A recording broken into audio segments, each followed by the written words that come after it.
Summer शेष है, नहीं पाप का भागी केवल व्याध। जो तटस्थ हैं, समय लिखेगा उनके भी अपराध।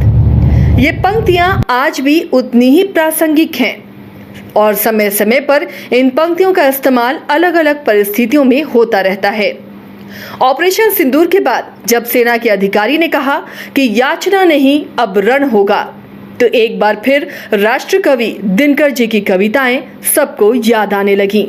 हित वचन नहीं तूने माना, मैत्री का मूल्य ना पहचाना, तो ले मैं भी अब जाता हूँ, अंतिम संकल्प सुनाता हूँ। याचना नहीं अब रण होगा, जीवन जय या कि मरण होगा। ऐसी गहरी समझ वाली कविता लिखने वाले राष्ट्र कवि के गांव न्यूज बाइस्कोप की टीम भी पहुंची। ये वही गलियां और सड़कें हैं जहां से आवाज उठी थी कि सिंहासन खाली करो कि जनता आती है। ये मेरे लिए एक भावुक कर देने वाला पल है, हम कह सकते हैं। ये रूम रामधारी सिंह दिनकर जी का है, यहाँ वो रहा करते और आप नज़दीक आए तो ये छड़ी है जिसका इस्तेमाल वो किया करते थे और उसके पीछे फिर आप देखें किताबों को रखने के लिए एक जगह है। तो ये वो छड़ी है जिसका इस्तेमाल रामधारी सिंह दिनकर जी किया करते थे। तो हम कह सकते हैं कि ये किसी के लिए भी शायद गर्व करने वाला पल होगा, विशेषकर वो जो साहित्य के विद्यार्थी हैं या वो जो साहित्य में अभिरुचि रखते हैं, उन सब के लिए ये भावुक कर देने वाला पल है। इस रूम में आना, उन्हें महसूस करना, ये अपने आप में बहुत बड़ी बात है। अब आप इस रूम में देख सकते हैं और यहाँ ये दिनकर जी की तस्वीर है और उनका काम करते हुए, लेखन कार्य करते हुए एक तस्वीर यहाँ भी है।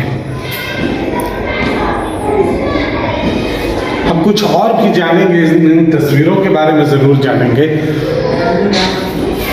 अगर वो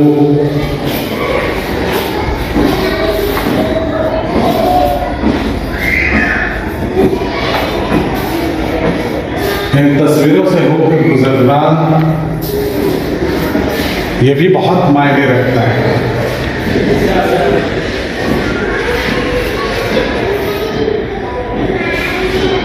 ये लिखा हुआ है दिनकर जी वर्ष 1957 में, दिनकर जी वर्ष 1957 में विधानसभा चुनाव के दौरान तेघड़ा विधानसभा क्षेत्र में चुनाव प्रचार करते हुए ये तस्वीरें हैं उनकी, और मुझे लगता है उसी से मिलती जुलती ये भी तस्वीरें हैं।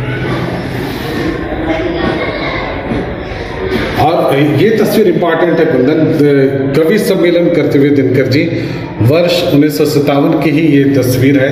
ग्रामीण पुस्तकालय शोकहरा में यहाँ उन्होंने कवि सम्मेलन किया था और उस समय की ये तस्वीर है।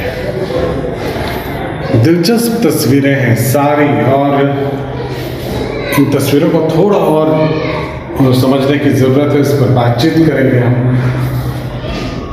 जो दिनकर जी के परिवार से जुड़े हुए लोग हैं, अगर वो उपलब्ध हो सके तो इन तस्वीरों को और भी समझेंगे।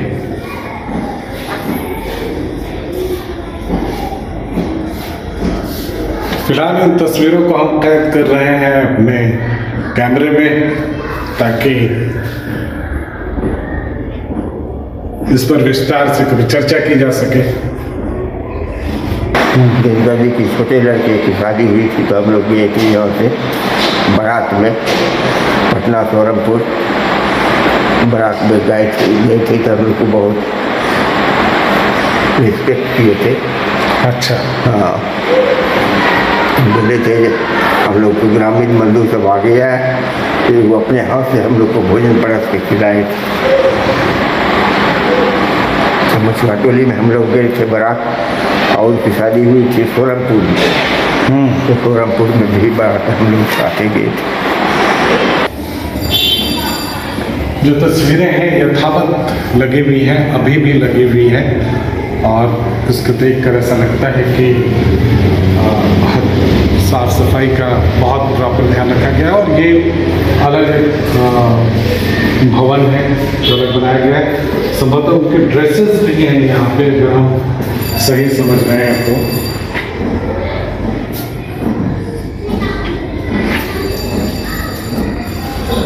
एक तरह का संग्रहालय इसे हम कह सकते हैं।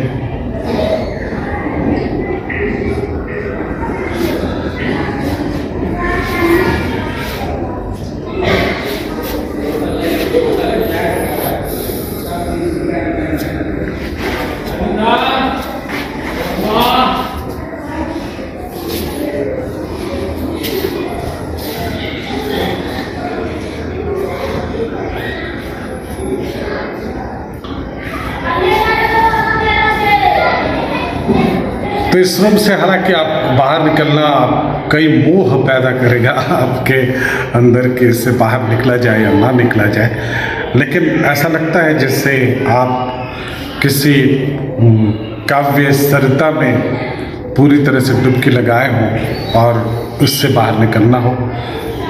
वो धारा आपको अंदर तक गीला कर गई हो, वो धारा अंदर तक नमी पहुंचा गई हो, यह एहसास होता है यहाँ आकर। और इस पर हम जितने विस्तार से फिर चर्चा कर सकते हैं और भी चीज़ें इसमें जोड़ेंगे और हम आपको दिखाएंगे कि यहाँ तक की यात्रा कैसी रही। पॉडकास्ट का ज़माना है, लोग कहाँ कहाँ जा रहे हैं बताते हैं। हमारी यात्रा अगर यहाँ तक आई है, ये तो मेरे लिए ये सबसे महत्वपूर्ण यात्रा है। आप देश विदेश कहीं चले जाएं, लेकिन भाषा की दृष्टि से, साहित्य की दृष्टि से जब आप यहाँ पहुँचते हैं तो इससे ज़्यादा मूल्यवान और कुछ भी नहीं होता।